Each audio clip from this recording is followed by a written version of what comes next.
Hello दोस्तों, कैसे हो आप सभी। स्वागत है आपका अपने यूट्यूब चैनल पर।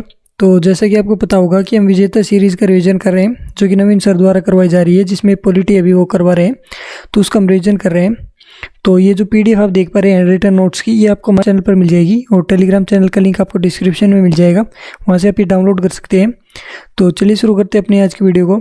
तो इसमें सबसे पहले करवाया था पिट्स इंडिया एक्ट 1784। उसमें बताया गया है कि यह एक्ट ब्रिटिश पीएम विलियम पिट द्वारा तैयार किया गया था और यह फोक्सविल में संशोधन करके तैयार किया गया था। 1784 के एक्ट से कंपनी के व्यापारिक और राजनीतिक कार्यों को अलग अलग कर दिया गया था।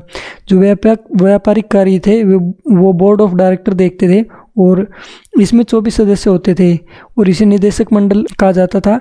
और जो राजनीतिक कार्य थे उन्हें देखते थे बोर्ड ऑफ कंट्रोलर, इसमें 6 सदस्य थे और ये नागरिक संबंधी मामले देखते थे। और इनका जो अध्यक्ष होता था वो ब्रिटिश मंत्रिमंडल का एक सदस्य होता था और इसे नियंत्रण बोर्ड कहते थे। बीओसी की अनुमति के बिना गवर्नर जनरल न तो किसी राजा से संघर्ष कर सकता था और न ही किसी को आश्वासन दे सकता था। भारत का कंपनी द्वारा अर्जित क्षेत्र ब्रिटिश भारत यानी कि ब्रिटिश अधिपत्य कहलाएगा।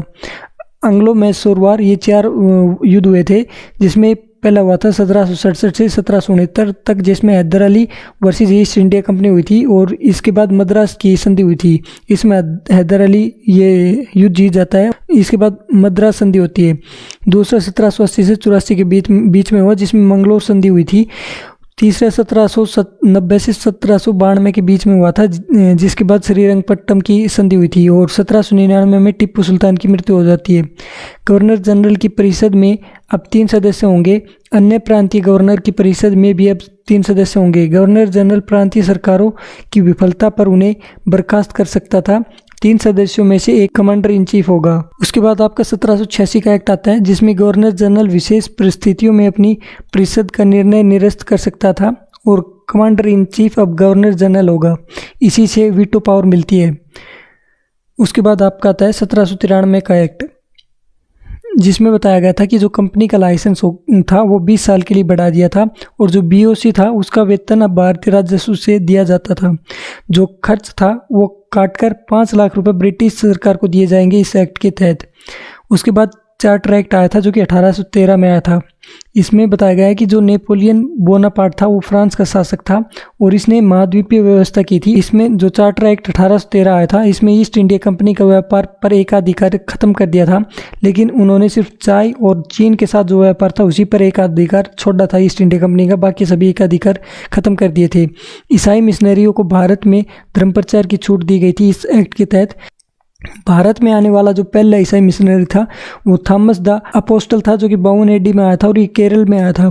भारत में पहली चर्च बनी थी सेंट थॉमस चर्च, जो कि केरल में बनी थी और ये भी 52 एडी में बनी थी और ये इसी ने बनाई थी, थॉमस द अपोस्टल ने। भारत में यूरोपीय शैली की पहली चर्च बनी थी 1508 में, जो कि त्रिशूर केरल में बनी थी और ये जो चर्च थी वो सेंट फ्रांसिस चर्च थी। 1818 में श्रीरामपुर मिशन, जो कि वेस्ट बंगाल में पड़ता है, के तहत बैप्टिस्ट मिशन कॉलेज की स्थापना की थी। इसका जो मुख्य बिशप था वो कैरी था और अन्य जो 2 पादरी थे वो थे जेसुआ मार्सन और विलियम वार्ड। 1813 एक्ट में 1 लाख रुपए वार्षिक भारतीयों की शिक्षा पर खर्च होंगे, ये इस एक्ट में आया था। उसके बाद आता है चार्टर एक्ट 1833। बंगाल का जो गवर्नर जनरल था वो भारत का गवर्नर जनरल बना दिया गया और जो पहला गवर्नर जनरल बना था वो विलियम बेंटिक बना था।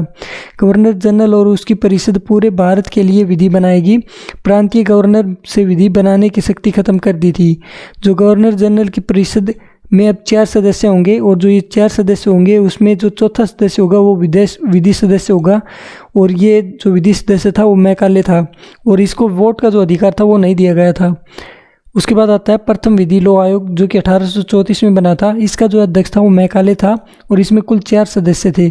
इसी से आईपीसी की नींव रखी गई। आईपीसी की फुल फॉर्म होती है इंडियन पिनल कोड, जो कि 1860 में बनी थी और ये लागू 1 जनवरी 1862 में हुई थी।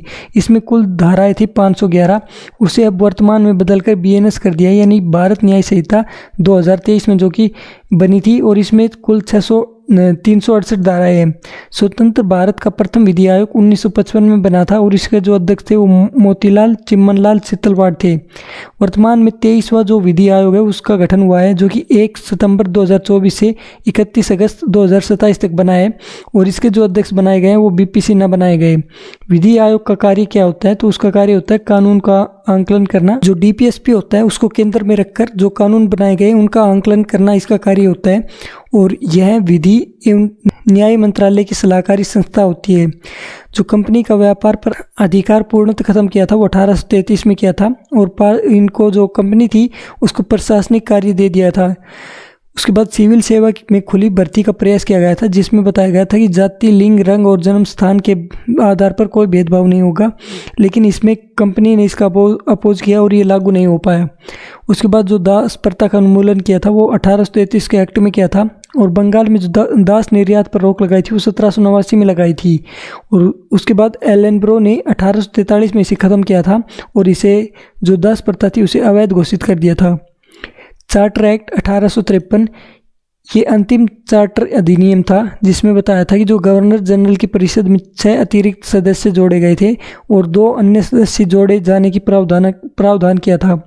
इन्हीं सदस्यों को केंद्रीय विधान परिषद कहा गया। विधायी और कार्यकारिणी कार्य अलग अलग कर दिए। इसमें सिविल सेवकों की भर्ती प्रतियोगिता के आधार पर होगी और जो बीओडी के सदस्य की संख्या थी वो घटाकर 18 कर दी। तो उसके बाद आते हैं आपके महत्वपूर्ण प्रश्न, जिसमें पहला था कि भारत में सबसे पुरानी ईसाई चर्च कहाँ था? तो वो केरल में खुला था। पहला ईसाई मिशनरी था वो थॉमस द एपोस्टल था। श्रीरामपुर मिशन से संबंधित है तो विलियम कैरी, जोसाउ मार्समैन और विलियम वार्ड था। भारत में ईसाई धर्म का प्रसार करने की अनुमति तो वो चार्टर अधिनियम 1813 से मिली थी। बैप्टिस्ट मिशन कॉलेज ये श्रीरामपुर में 1818 में खुला था। पिट्स इंडिया एक्ट 1784 में आया था। किस अधिनियम ने भारत में ब्रिटिश सरकार और ईस्ट इंडिया कंपनी द्वारा नियंत्रण की दोहरी प्रणाली स्थापित की थी? तो वो पिट्स इंडिया एक्ट 1784 के तहत की थी। 1784 का पिट्स भारत अधिनियम, तो इसकी जो कथन है वो भारत में कंपनी के क्षेत्र को ब्रिटिश अधिपत्य कहा गया था और जो आक्रामक युद्धों और संधियों पर एक समान निषेध रखा गया था। प्रश्न नंबर 9, चार्टर एक्ट 1813 इसने भारत में ईस्ट इंडिया कंपनी के व्यापार एकाधिपत्य को, चाय का व्यापार तथा चीन के साथ व्यापार को छोड़कर सभी समाप्त कर दिए थे और इसमें कंपनी द्वारा अधिकार में लिए गए भारतीय राज क्षेत्रों पर ब्रिटिश राज की संप्रभुता सुदृढ़ कर दिया। प्रश्न नंबर 10, 1813 के चार्टर में प्रावधान किए गए तो उसमें चीन के साथ व्यापार और चाय के व्यापार को छोड़कर भारत में व्यापार पर कंपनी के एकाधिकार का समाप्त करना और शिक्षा को बढ़ावा देने के लिए सालाना 1 लाख रुपए की राशि अलग से निर्धारित की जानी थी। प्रश्न नंबर 11, 1813 में चार्टर अधिनियम ने भारत में ईस्ट इंडिया कंपनी के शासन को अगले खालिस्तान वर्षों तक बढ़ा दिया, तो 20 वर्षों तक बढ़ा दिया था। चार्टर एक्ट 1813 इस एक्ट से ईसाई मिशनरियों को भारत आकर प्रबुद्ध करने की अनुमति प्रदान की। इसमें ब्रिटिश इंडिया शासित क्षेत्रों पर ब्रिटेन के राजा प्रभुता को स्थापित किया। प्रश्न नंबर 13, 1833 चार्टर एक्ट, तो इसमें बंगाल के गवर्नर जनरल को भारत का गवर्नर जनरल बनाया। और प्रश्न नंबर 14, चार्टर अधिनियम 1833 मुख्य विशेषताएं, तो इसकी मुख्य विशेषता थी चाय और चीन व्यापार के संदर्भ में पूर्ण उन्मूलन और जो बॉम्बे और मद्रास कानून बनाने की शक्ति से वंचित कर दिए थे। प्रश्न नंबर 15, भारत में दास प्रथा को किस वर्ष अवैध घोषित किया था? तो 1843 में घोषित किया था। प्रश्न नंबर 16, खालिस्तान ने पहली बार गवर्नर जनरल की परिषद के विधायी और कार्यकारी कार्यों को अलग किया था? तो 1853 का चार्टर अधिनियम के तहत किया था। तो ये आज का टॉपिक था जो मैंने आपको रिवाइज करवा दिया है। तो वीडियो कैसी लगी हमें कमेंट बॉक्स में ज़रूर बताइए और वीडियो आपको थोड़ी सी भी हेल्पफुल लगी है तो वीडियो को लाइक करें और चैनल को सब्सक्राइब करें। तो ये पीडीएफ अगर आपको चाहिए तो पीडीएफ आपको हमारे टेलीग्राम चैनल पर मिल जाएगी, वहाँ से आप डाउनलोड कर सकते हैं और टेलीग्राम चैनल का लिंक आपको डिस्क्रिप्शन में मिल जाएगा। तो इस वीडियो में इतना ही, मिलते हैं आपसे अगली वीडियो में, तब तक के लिए धन्यवाद।